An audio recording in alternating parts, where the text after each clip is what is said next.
Estamos celebrando esta Eucaristía como clausura al triduo del cuerpo y la sangre de Cristo, fiesta que en nuestra iglesia local se va a celebrar el próximo domingo, pero que de suyo originalmente y en otro tiempo se celebraba un día como hoy.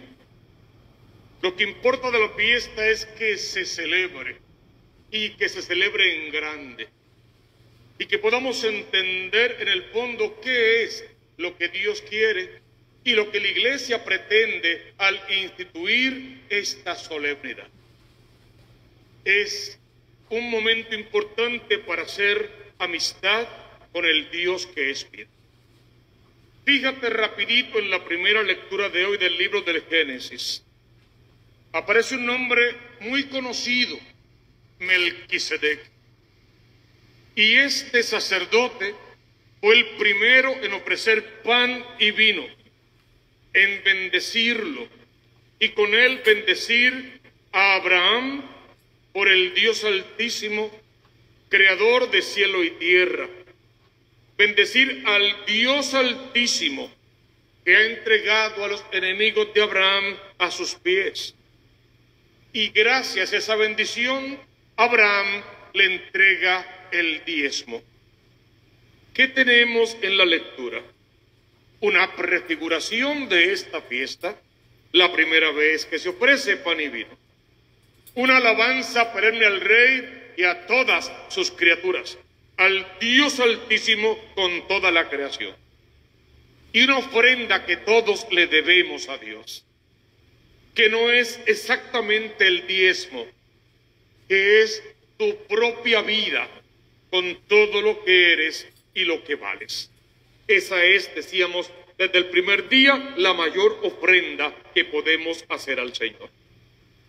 Para que entonces del mismo Cristo se diga, tú eres sacerdote eterno, y tú y yo participemos también de ese sacerdocio de Cristo. Unos por el orden sacerdotal, otros por el sacramento del bautismo, pero en fin de cuentas todos sacerdotes del Dios Altísimo con un triple propósito. Como profetas, anunciar y denunciar, hacer que la palabra de Dios resuene en todos los rincones del mundo. Como sacerdotes, dignamente celebrar la Eucaristía y alimentarnos con el cuerpo de Cristo, decimos siempre, para parecernos al Dios que nos comemos y accionar como el mismo Cristo accionaría si estuviese en nuestro lugar a la hora de tomar decisiones y hacer las cosas que tenemos que hacer. Igual como reyes, porque en fin de cuentas, si somos hijos del Rey, somos herederos del reino de los cielos. Esa primera lectura es una invitación a celebrar nuestro sacerdocio, máxime en el día, en la fiesta solemne del cuerpo y la sangre de Cristo. Fíjate en esta segunda lectura de San Pablo a los Corintios, en el capítulo 11, primera de Pablo a los Corintios, en el capítulo 11, 23 al 26. Y fíjate en ella, ¿por qué? Porque básicamente esta sería la primera redacción escrita de lo que sucedió en la última cena, aún primero que los evangelios. Y me gusta que sea así. ¿Por qué?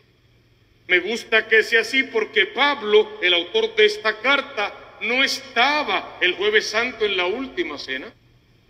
Y si no estando el Jueves Santo, esto se le revela de esta manera, lo entiende con tanta capacidad, lo hace suyo de manera tan particular, lo predica con tanta fuerza, lo cree con tanta fe y lo enseña con tanta valentía.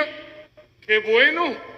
Tú y yo tampoco estábamos allí el Jueves Santo, pero esta tradición la hemos heredado y ojalá que también heredemos todo lo que acompañaba a Pablo al momento de escribir esta carta y de poner en práctica todo lo que significa para la era cristiana lo que sucedió en el cenáculo el Jueves Santo, que con el lavatorio de los pies, Jesús instituye el sacramento del orden sacerdotal con sus primeros 12 sacerdotes, Judas incluido, y tomando pan en sus santas y venerables manos, la copa del vino en sus santas y venerables, levantando sus ojos al cielo, pronunciando la acción de gracia, bendiciéndolo y repartiéndolo, instituye el sacramento de la Eucaristía.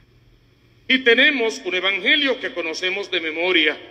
Es una multiplicación de peces y de panes, que no es otra cosa también que una prefiguración de la multiplicación que todos los días hacemos sobre todos los altares del mundo, del cuerpo y la sangre de Cristo. Y cuando leo esta lectura, cada palabra es igualmente importante. A mí me sobrecoge el corazón la última frase.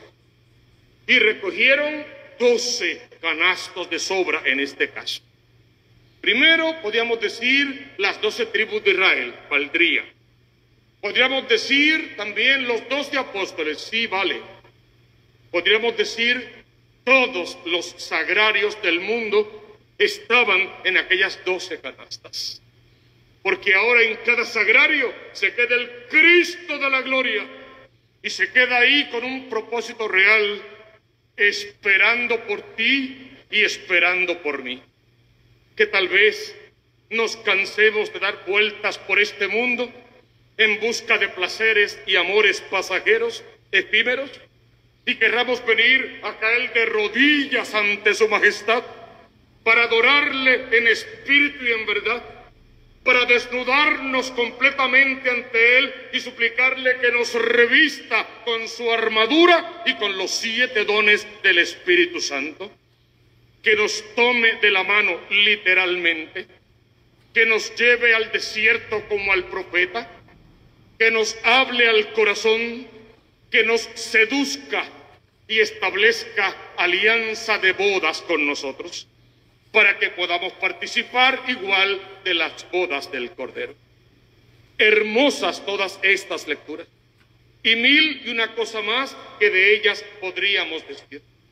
Sobre todo el momento sublime, donde Jesús toma el pan en sus santas y venerables manos, toma el cáliz, la copa rebosante, y dice: tomen, esto es mi cuerpo, tomen, esta es mi sangre. Puedes leerlo en todos los evangelios, Marcos 14, 22, 23 específicamente. Tú sabes estas palabras de memoria. Estas son las palabras que Jesús pronunció durante la última cena y que hoy en esta clausura de nuestro triduo resuenan en nuestra mente, en nuestro oído, en nuestro corazón y en toda nuestra historia. Y con ella nos disponemos a decirle al Señor una vez más: aquí estoy, Señor, mándame a mí, porque tenemos una misión en la iglesia: hacer que la verdad sea conocida, la verdad de la iglesia verdadera, de la iglesia católica, decíamos, la que Cristo fundó sobre la cabeza de Pedro y la que no es huérfana de madre. Desde la cruz nos regaló a María Santísima. Y estas palabras resuenan con el poder de un imperativo, de un mandato. Tomen y coman, tomen y beban. Es un imperativo, es un mandato, pero es un mandato de amor. Es una verdadera invitación. La invitación es múltiple. Comienza por decirte: vengan a mí todos los que estén cansados y agobiados. Te dice también: sean santos como mi Padre del cielo es santo. Y al invitarte te dice: ¿quieres heredar el reino de los cielos? Pues para heredar el reino de los cielos has de vivir conforme a la voluntad de Dios, siempre estando en gracia. Y luego, para añadir a la invitación: el que no come del cuerpo del Hijo del Hombre y no bebe de su sangre, no tiene parte en su reino. Con todo esto, Cristo nos confía su cuerpo inmolado, su sangre derramada por nosotros. Nos los confía como hizo con los apóstoles en el cenáculo, en la última cena, poco antes de subir al Gólgota, el Viernes Santo, Monte Calvario. Pedro, el primer papa de la Iglesia. Juan y los demás, los primeros obispos y sacerdotes de la Iglesia verdadera. Ellos acogieron estas palabras con asombro, con alegría, con miedo, con temblor y con profunda emoción. Las acogían sin entender del todo. En su momento entenderían lo que ese mandato significaba. En la sinagoga de Cafarnaúm, las tantas veces que se encontraron allí, ya Jesús les había dicho a ellos más de una vez: y yo soy el pan de vida. El pan que yo daré es mi carne para la vida del mundo. Puedes leerlo en el Evangelio según San Juan, capítulo 6, versos 48 al 51. La promesa hecha se cumplía justo en la víspera de su pasión, en la que Cristo se entregaría a sí mismo por la salvación del mundo. Si lo dices de esta manera te va a gustar más. En la que Cristo se entregaría a sí mismo por tu salvación y la salvación de tu casa. Y si por ti y por tu casa, por todos nosotros y por todas nuestras casas. Decía Jesús: esta es mi sangre, sangre de la alianza derramada por muchos. Eso lo leemos en Marcos 14:24. En el cenáculo Jesús hablaba de alianza. Y este término sí que los apóstoles podían entenderlo. Les era un término cercano. Lo comprendían fácilmente, porque ellos pertenecen al pueblo elegido, al pueblo de Israel, al pueblo hebreo, con el que el Dios del cielo había sellado la antigua alianza. Ustedes son mi pueblo y yo soy su Dios. Todo eso durante el Éxodo. Puedes verlo en Éxodo 19:24. Esta alianza la tiene muy presente en su memoria. Conocen al Sinaí, conocen a Moisés, conocen la palabra, la leían todos los sábados en la sinagoga. Y sabían que Moisés había subido a la montaña y que bajó de ella llevando la ley divina grabada en 2 tablas de piedra. Lo que no podían entender es que algún día esa misma ley sería reescrita, pero ya no sobre piedra, decimos siempre, sino con tinta sangre del corazón de Cristo en el corazón de cada uno de nosotros. No han olvidado estos a Moisés. Después de haber tomado el libro de la alianza, lo había leído en voz alta y el pueblo había aceptado la alianza respondiendo: obedeceremos y haremos todo cuanto ha dicho el Señor. Éxodo 24:7. Así se había establecido un pacto entre Dios y su pueblo, sellado con la sangre de animales inmolados en sacrificio. Por eso Moisés había rociado al pueblo diciendo: esta es la sangre de la alianza que el Señor ha hecho con vosotros. Según todas estas palabras, léelo en Éxodo 24:8. Así pues, los apóstoles comprendieron bien la referencia de la antigua alianza, pero a la vez comprendían muy poco de lo que significaría esa nueva alianza. Para que pudieran entender, primero debería de bajar el Espíritu Santo de Dios en Pentecostés y abrirles las mentes. Solo entonces comprenderían, y al comprender sus vidas cambiarían, la alegría inundaría sus corazones, se comprometerían con algo que superaba sus capacidades, pero que la promesa era estaré con ustedes todos los días y hasta el fin del mundo. Se percibe claramente esa misma alegría en las palabras de la carta a los hebreos, por ejemplo, en Hebreos 9, 13 al 14. Si la sangre de machos cabríos y de toros, la ceniza de una vaca santifica con su expresión a los contaminados en orden a la purificación de la carne, ¿cuánto más la sangre de Cristo salvaría a la humanidad? Y el autor de la carta concluye diciendo: por eso Cristo es mediador de una nueva alianza, para que los que han sido llamados reciban la herencia eterna prometida. Hebreos 9:15. Tomando el cáliz en sus santas y venerables manos, también dijo: este es el cáliz de mi sangre. La tarde del Jueves Santo, los apóstoles fueron llevados al límite de su entendimiento, solo que no todos pasaron la prueba. Una vez terminada la cena, salieron con Jesús hacia el huerto de los olivos. 11 de ellos iban en busca de la verdad. Uno de ellos iba a besarlo y con un beso entregó al Hijo del Hombre. Detente 3 segundos. ¿Con cuál de esos dos grupos sueles ir tú?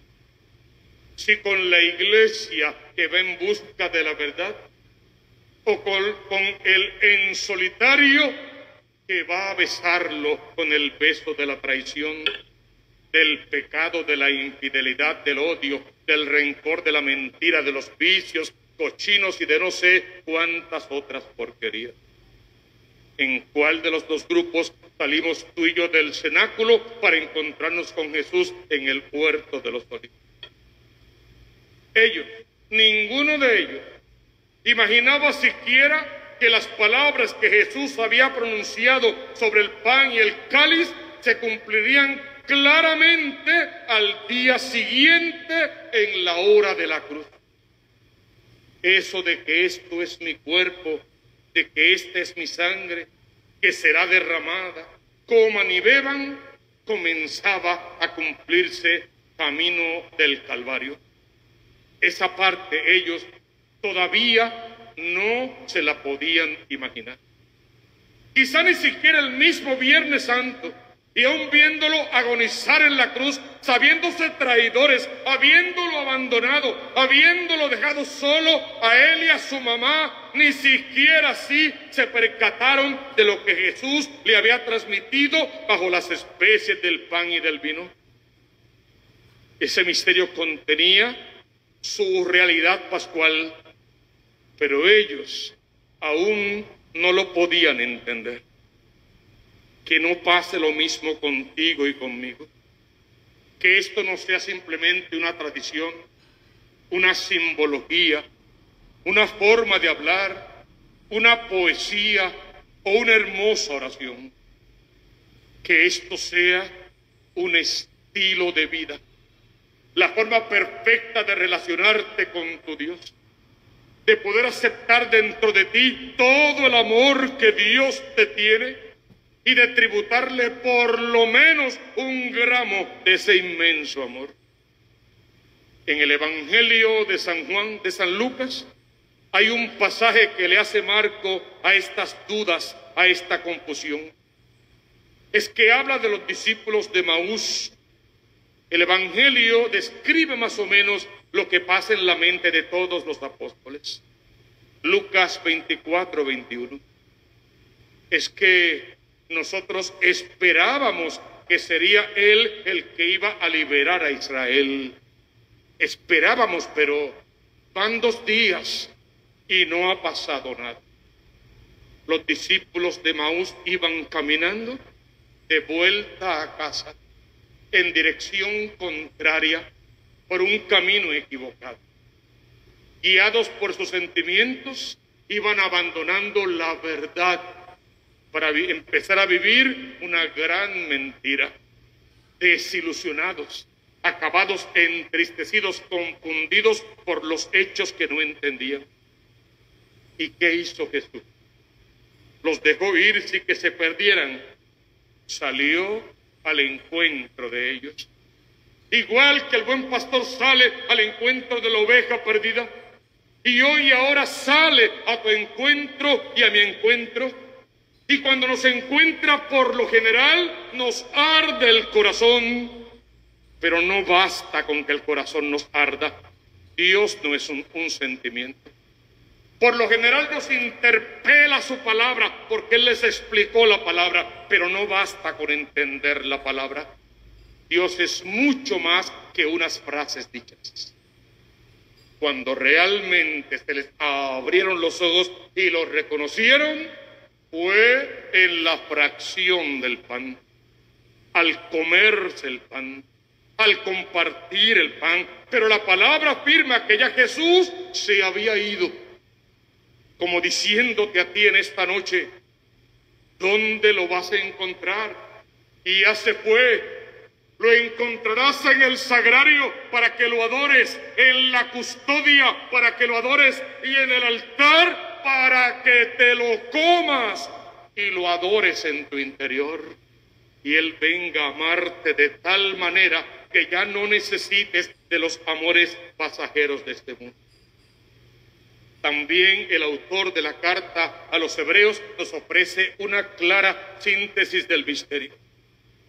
Cristo penetró en el santuario una vez y para siempre, no con sangre de machos cabríos ni de novillos, sino con su propia sangre, consiguiendo una redención eterna. Ya no es carne ajena, no es sangre ajena, es su propio cuerpo y es su propia sangre.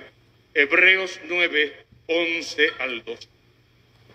Hoy referimos esta verdad sobre todos los altares del mundo, cuando, obedeciendo al mandato de Cristo, volvemos a hacer en conmemoración suya cuanto Él realiza en el cenáculo la víspera de su pasión.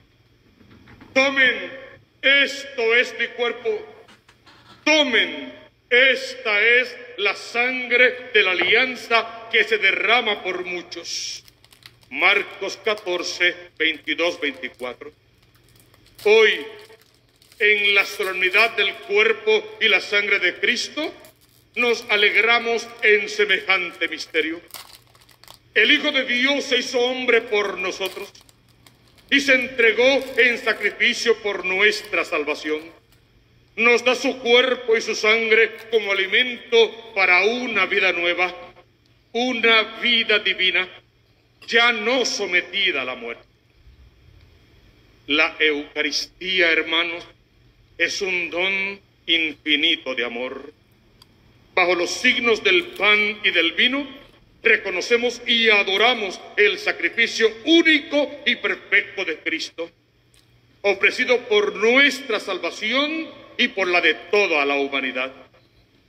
La Eucaristía es realmente el misterio que resume todas las maravillas que Dios realizó por nuestra salvación. Hermanos, tenemos que regresar a la Génesis, al principio, donde todo comenzó. En el cenáculo nació y renace continuamente la fe eucarística de la Iglesia. Tenemos que volver al cenáculo y tenemos que recostarnos del pecho de Jesús como lo hizo Juan. Y tenemos que preguntarle al Señor: Señor, ¿quién te está traicionando? ¿Seré yo? Y si sabes que eres tú, y cuando sé que soy yo, Él, en su infinita misericordia y con toda su compasión, te espera en el sacramento de la reconciliación, en el sacramento de la confesión. Y no te espera para hacerte un juicio, ni para condenarte ni mandarte al infierno, ni para decirte: ajá, pecaste, maldita cucaracha, y aplastarte con su pie. todo lo contrario, y siempre decimos lo mismo. Te espera para bajarse con todo su amor, mirarte en tu caída, levantarte del suelo a la altura de su pecho y allí guardarte en su corazón como en el sagrario, colocarte dentro del cáliz y lavarte con su sangre preciosa, elevarte en la patena como una gran oblación de amor y decirte al corazón: tú eres mi hijo amado, heredero del reino de los cielos. Tenemos que regresar donde todo comenzó, para que salgamos de esta Eucaristía fortalecidos en nuestro compromiso apostólico y misionero. Que cada uno salga de aquí fortalecido en su realidad, en el rol que desempeña en la sociedad y en el compromiso que tiene como bautizado de ser santo y santificar todo lo que te tocas. Y tú, Cristo, Señor y Dios nuestro, Salvador del género humano, que con este sacramento alimentas y santificas a tus fieles, haz que tu iglesia, que celebra el misterio de tu presencia salvadora, sea cada vez más firme, más comprometida con la verdad, la paz y la justicia social. Infunde tu Espíritu Santo en quienes se acercan a comerte vivo en el sacramento eucarístico. Y a todos dales mayor fuerza para ser testigos de tu amor y de tu palabra, a fin de que el mundo crea en ti que un día nos dijiste: yo soy el pan vivo bajado del cielo. Si uno come de este pan, vivirá para siempre. Juan 6:51. Tú, Señor Jesucristo, Hijo único de la Virgen María, eres nuestro Salvador, ayer, hoy y para siempre, único mediador entre Dios y los hombres. Y no hay otro nombre dado a los hombres, porque tu nombre está sobre todo otro nombre, y a tu nombre toda rodilla tiene que doblarse, en el cielo, en el abismo, y toda lengua tiene que proclamar: Jesucristo es Señor, para gloria de Dios Padre. Hermano, en el tiempo que nos queda de noche, no te vayas de aquí sin poder comulgar, si puedes comulgar. Y si no estás apto, el Señor te espera en su sacerdote, en el sacramento de la confesión, para purificarte, perdonarte y para decirte: ven, siervo bueno y fiel, hoy puedes hacer quizá tu primera comunión, porque con Dios siempre es un nuevo comienzo. Y todos conocemos la consigna: busca primero el reino de Dios con su justicia, y todo lo demás vendrá por añadidura.